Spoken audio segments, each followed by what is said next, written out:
first I'ma say all the words inside my head. I'm fired up and tired of the way that things have been. Oh, ooh, the way that things have been. Oh, ooh. Hey ho Thinkers, apa kabarnya hari ini? Saya harap baik-baik saja. Nah, jika pada video sebelumnya kita sudah membahas filsafat pra-Yunani kuno, maka kali ini kita selangkah lebih maju sesuai fase sejarahnya, yaitu filsafat Yunani kuno, beserta pemikiran para tokohnya. Tapi, bagi para thinkers yang belum menonton video sebelumnya, silakan nonton terlebih dahulu agar pemahamannya lebih terstruktur dan tidak ambiar tentunya. Silakan klik link pada papan deskripsi yang sudah admin cantumkan.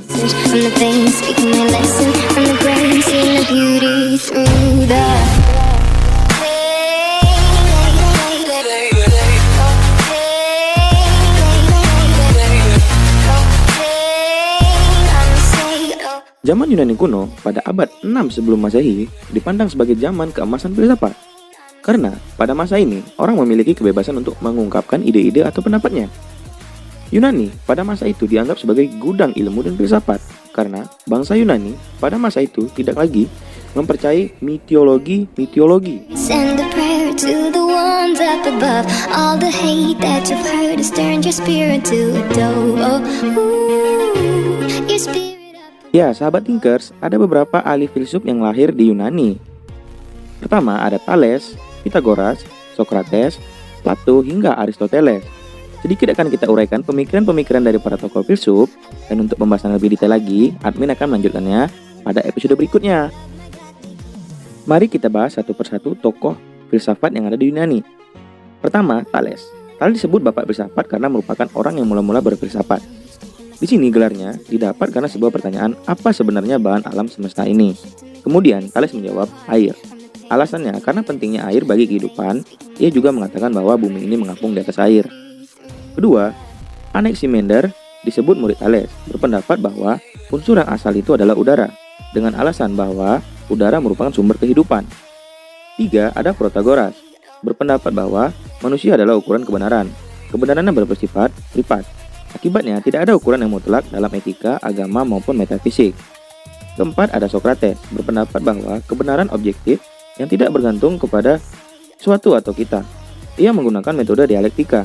Menurut Socrates, manusia itu pada dasarnya baik, seperti Vengan. Segala benda yang ada itu tujuannya begitu juga dengan hidup manusia. Keadaan dan tujuan manusia adalah kebaikan sifatnya dan kebaikan budinya. Dan Socrates percayanya adanya Tuhan.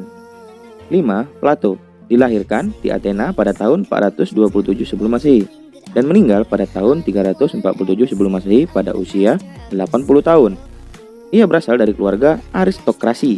Sejak usia 20 tahun, Plato mengikuti pelajaran Socrates. Pemikiran filsafat Plato adalah pendapatnya tentang ide. Konsep pengertian yang dikemukakan Socrates diperdalam oleh Plato menjadi ide. Berlakunya ide itu tidak bergantung kepada pandangan pendapat orang banyak, yang timbul semata-mata dari kecerdasan berpikir. Misalnya, apabila seorang melihat seekor kuda yang gagah atau perempuan yang cantik, penglihatan itu sekedar mengingatkan tentang pengertian gagah dan cantik. Yang ada dalam dunia ide, yang tidak seluruhnya tergambar dalam gambaran kuda yang gagah dan perempuan cantik, pengertian gagah yang sebenarnya bukanlah pula kumpulan segala yang gagah yang kelihatan pada binatang. Kuda yang tampak gagah dan perempuan yang tampak cantik tidak lain daripada tiruan akan gambaran yang tidak sempurna daripada gambaran yang ada dalam pengertian.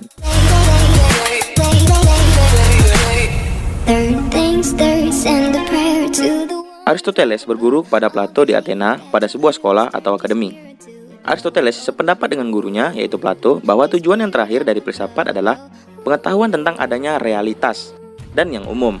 Ia memiliki keyakinan bahwa kebenaran yang sebenarnya hanya dapat dicapai dengan jalan pengertian. Bagaimana memikirkannya adanya itu? Menurut Aristoteles, adanya itu tidak dapat diketahui dari materi atau benda belaka, dan tidak pula dari pikiran semata-mata tentang yang umum. Seperti pendapat Plato, adanya itu terletak dalam barang-barang satu-satunya, selama barang itu ditentukan oleh yang umum. Oke, terima kasih sudah menonton channel ini, semoga bermanfaat. Wassalam. From the pain, taking my message from the veins, speaking my lesson from the brain, seeing the beauty through the